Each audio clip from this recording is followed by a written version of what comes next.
కృపలో క్షేమము నీచితివి, కృపకు పాత్రులుగా చేసితివి. కృపలో క్షేమము నీచితివి, కృపకు పాత్రులుగా చేసితివి. కృపను గూర్చి పాడెదనేను, కృపను గూర్చి పొగడెద నిన్ను. కృపను గూర్చి పాడెదనేను, కృపను గూర్చి పొగడెద నిన్ను.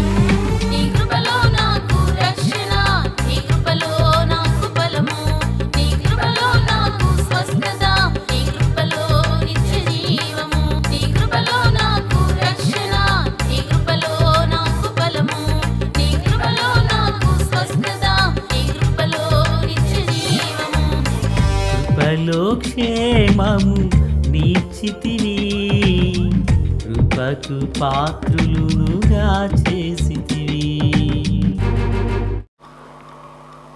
మన ప్రభు అయినటువంటి యేసుక్రీస్తు వారి పరిశుద్ధమైన నామంలో తండ్రి అయిన దేవాది దేవునికి నిత్యము స్తుతియు స్తోత్రములు, మహిమయు ఘనతయు ప్రభావములు యుగయుగములు ప్రభునకే చెల్లునుగాక.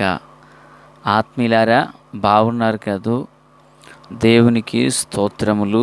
నేటి దిన వాక్య ధ్యానము కొరకైన భాగము ఆదికాండము 29వ అధ్యాయము 18 నుండి 25 వరకున్న వాక్య భాగాన్ని మనము ధ్యానం చేయబోతున్నాం.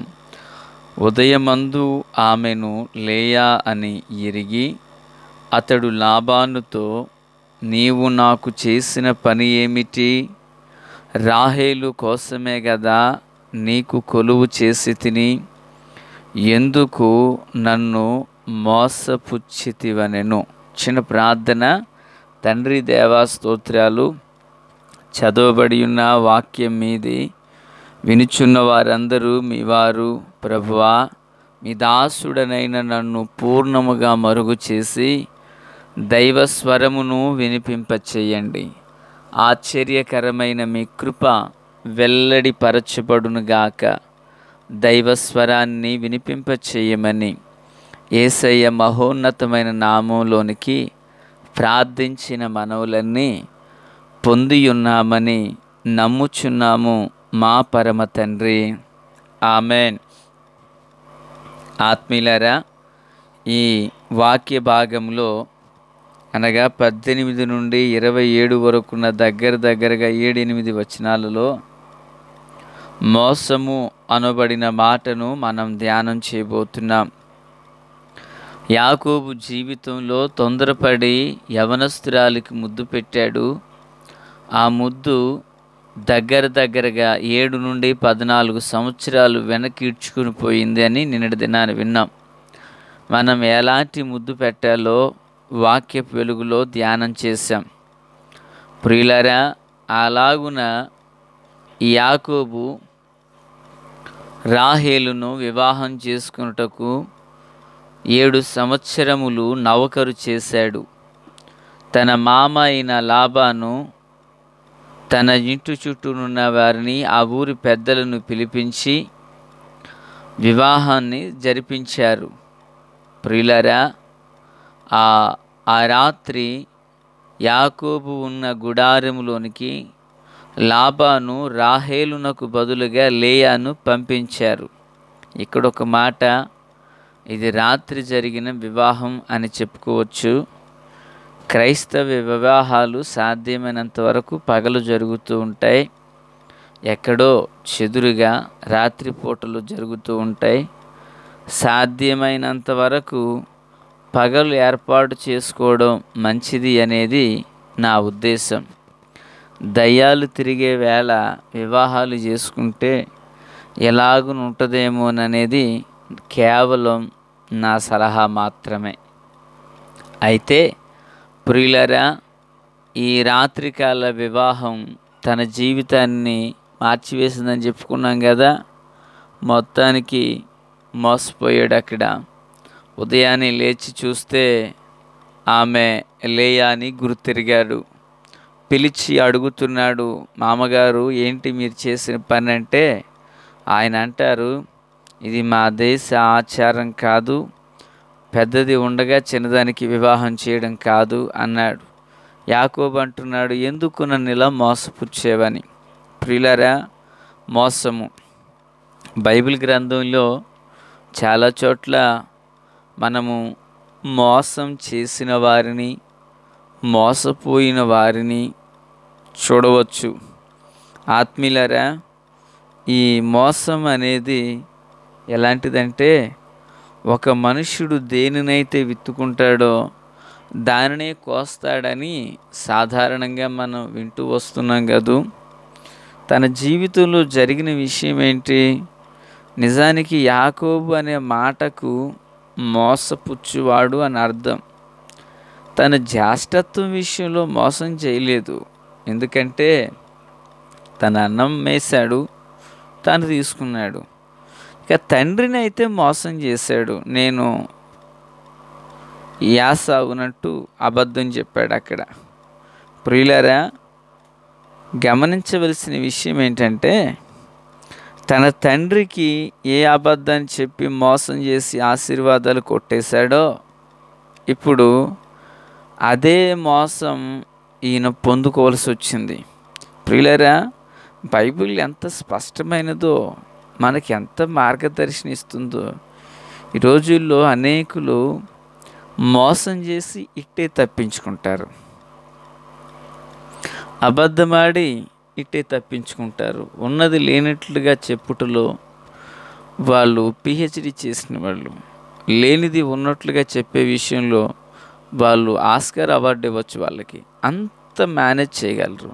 నేను అంటాను, జాగ్రత్త సుమి. మనుషుడు చేసే ప్రతిదానికి ఒకరోజు ఫలాన్ని పొందవలసి వస్తుంది. ఆత్మీయులారా, వింటున్నారా? యాకోబు ఒక రోజున తన తండ్రి అయిన ఇస్సాకును, మందదృష్టి కలిగిన ఇస్సాకును మోసపుచ్చి తాను వచ్చాడు. ప్రియారా, అయితే ఒక రోజు వచ్చింది, కళ్ళు లేని తండ్రిని మోసం చేశాడు. కానీ యాకోబు జీవితంలో కన్నులు ఉండగానే మసకగా ఉన్న చీకట్లో తను మోసపోయాడు. అంటే దీని ద్వారా మనం నేర్చుకోవాల్సిన పాఠం ఏంటి? మనుష్యుడు భూమి మీదనున్నాడు, దేవుడు ఆకాశమందున్నాడు, ఆయన కన్నులారా నరులను చూస్తున్నాడు. వాని క్రియలను బట్టి ఆయన ప్రతిఫలం ఇచ్చుచున్నాడు అని మనం నమ్మాలి. మనుషుడా, నువ్వు మోసంలో చిక్కబడకు. మనుషుడా, నువ్వు మోసం చెయ్యకు. మోసంతో వచ్చినది నిన్ను మోసపోయేటట్లు చేస్తుంది. మోసము అనేది నీ యొద్ద సదాకాలం ఉండదు. మోసము నిన్ను పాతాళానికి వెళ్ళు వరకు అది విడిచిపెట్టదు. నా దేవుని పిల్లరా, క్రీస్తునందు నాకు అత్యంత సన్నిహితులారా, లేఖనంలో కూడా ఎంతోమంది జీవితాలు దీని బారిన పడి నాశనానికి తెచ్చుకున్నట్లుగా చూడవచ్చు.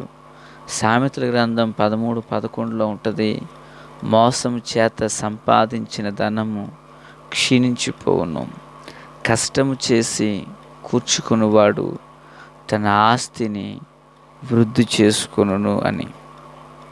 ప్రియులారా, మరి యాకోబు తన జీవితంలో ఏ మోసమునైతే చేసి తాను యువతలికి వచ్చాడో, తన తండ్రికి, తన అన్నకు, తన తల్లికి, తన గ్రామానికి, తన ప్రాంతానికి, దేశానికి వేరయ్యాడు. కానీ దేశం కాని దేశంలో, పట్టణం కాని పట్టణంలో, ముఖపరిచయం లేని ప్రజల మధ్యలో జీవిస్తున్న ఆ మోసం అనేది తన వెంబడించలేదా? మరి ఉదయకాల వేళ మాటలు వించున్న నీ జీవితంలో మోసానికి ఎందుకు ప్రాధాన్యత ఇస్తావు? మోసం చెయ్యకు. మోసం అనేది ఓ రోజు నిన్ను కూడా అది బంధించేదిగా ఉంది. ప్రియులారా, ఓ దైవజనుడు ఓ విషయాన్ని చెప్పుచూ ఈ మాట చెప్పారు. ఒక అతడు పైథాన్ కొండ సిలువను పెంచుతున్నాడంట. ఓ రోజు అది పెరిగి పెద్దదయ్యింది. అది చిన్నపిల్లగా ఉన్నప్పుడు దాన్ని మెడలో చుట్టుకుంటూ చంకల్లో నుంచి నడుము మీదకి అలా తిప్పుతూ ఉండేవాడు. అది పెరుగుతూ పెరుగుతూ పెరుగుతూ పెరుగుతూ వచ్చింది. ఓ రోజున తనంత ఎత్తయింది. అందరినీ హాస్యాస్పదం చేస్తూ, ప్రియులారా, ఇది చూడండి నన్ను ఎలా చుట్టుకుంటుందో అంటున్నాడు. ఈ లోపల జరిగిన విషయం ఏంటంటే, అది ఎప్పటిలాగానే తను చుట్టుకుంటూ ఉంటుంది. అతడు అనుకుంటున్నాడు మామూలుగానే చుట్టుకుంటుంది. పిల్లలు పెద్దవాళ్ళు అందరూ కేరింతలు కొడుతూ చప్పట్లు కొడుతూ ఉన్నారు, ఆనందంతో ఉన్నారు, 4 డబ్బులు వేస్తున్నారు. అయితే ఇది పెరిగింది.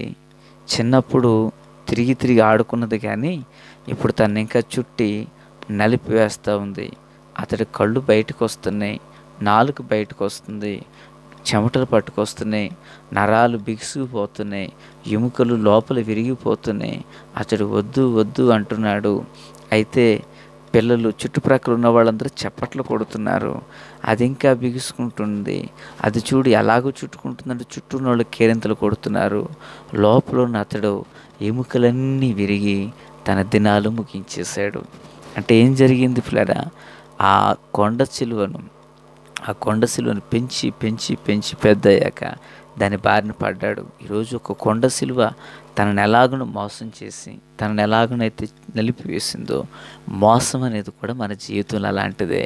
మోసం అనేది ఈరోజు నీకు దాని ఫలం తెలియకపోవచ్చు. ఒక భార్య తన భర్తను మోసం చేయొచ్చు, ఓ భర్త తన భార్యను మోసం చేయొచ్చు, ఒక వ్యవసాయదారుడు తన పైన ఉన్న యజమాని మోసం చేయొచ్చు, ఓ బిడ్డలు తన తల్లిదండ్రులు మోసం చేయొచ్చు. అవకాశాలు ఈ లోకంలో ఎన్నో ఉన్నాయి. కానీ జాగ్రత్త, నువ్వు ఏ మోసం అయితే చేస్తున్నావో అదే మోసం ఓ రోజు నిన్ను ఓ పైతాని వల్ల చుట్టుకుని నిన్ను బంధిస్తుంది. కనుక ఆత్మీయులారా, నువ్వు ఏ మోసంలో చిక్కుపడుతున్నావో, ఏ మోసాన్ని చేసి నువ్వు తప్పించుకుంటూ తిరుగులాడుతున్నావో, దేవుని సేవకునిగా 2 చేతులు జోడించి మనవి చేస్తున్నా, నీవు చేయు మోసాలన్నీ నిలిపివేయి. భర్తను మోసం చేయకు, భార్యను మోసం చేయకు, సేవకుని మోసం చేయకు, సంఘాన్ని మోసం చేయకు. యథార్థమైన జీవితాన్ని జీవించు. వాక్యం సెలవిస్తుంది, యథార్థంగా ప్రవర్తించు వారికి ఆయన ఏ మేలు చేయక మానడు. మోసం చేసిన వాళ్ళు మోసాన్ని కొయ్యవలసి వస్తుంది. అట్టి దినములు మనకు దూరమగునుగాక. తండ్రి దేవ స్తోత్రం. దీవించి ఆదరించి బలపరిచి వాక్యం చేతములు శుద్ధి చేసి మీ పరలోక మహదేశ్వర్యం చేత నింపమని యేసు నామమున ఆమేన్.